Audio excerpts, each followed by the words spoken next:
بسم اللہ الرحمن الرحیم۔ السلام علیکم ورحمۃ اللہ وبرکاتہ۔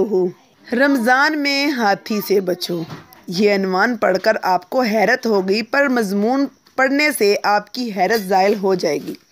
امام مالک بن انس رحمۃ اللہ مسجد نبوی میں اپنی عادت کے مطابق حدیث رسول اللہ صلی اللہ علیہ وآلہ وسلم کا درس دے رہے تھے اور طلبہ آپ کے اطراف بیٹھے ہوئے تھے کہ اچانک کسی نے تیز آواز لگائی کہ مدینہ میں بڑا ہاتھی آ گیا ہے۔ اہل مدینہ نے اس سے پہلے ہاتھی نہیں دیکھا تھا، کیونکہ مدینہ میں ہاتھی نہیں پائے جاتے تھے، تو تمام شاگرد ہاتھی دیکھنے کے لیے دوڑ پڑے سوائے یحییٰ بن یحییٰ اللیثی۔ امام مالک نے ان سے کہا، تم کیوں نہیں گئے؟ کیا تم نے اس سے پہلے ہاتھی نہیں دیکھا ہوا، یا پھر تم نے پہلے ہاتھی دیکھا ہوا ہے؟ اس پر یحییٰ بن یحییٰ اللیثی نے کہا، مدینہ امام مالک کو دیکھنے آیا ہوں، نہ کہ ہاتھی دیکھنے۔ اگر ہم لوگ اس قصے پر غور کریں تو ہمیں معلوم ہوگا کہ صرف ایک طالبہ کو ہدف یاد تھا کہ وہ مدینہ کس لیے آیا ہے، اسی لیے وہ اپنی جگہ سے نہیں ہلا، جبکہ دوسرے بھاگ پڑے۔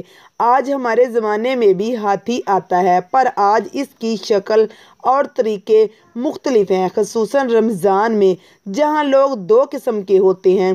ایک وہ جو ہدف مقرر کر رکھتے ہیں، یہ لوگ جانتے ہیں کہ اس مہینے سے وہ کیا فائدہ حاصل کرنا چاہتے ہیں۔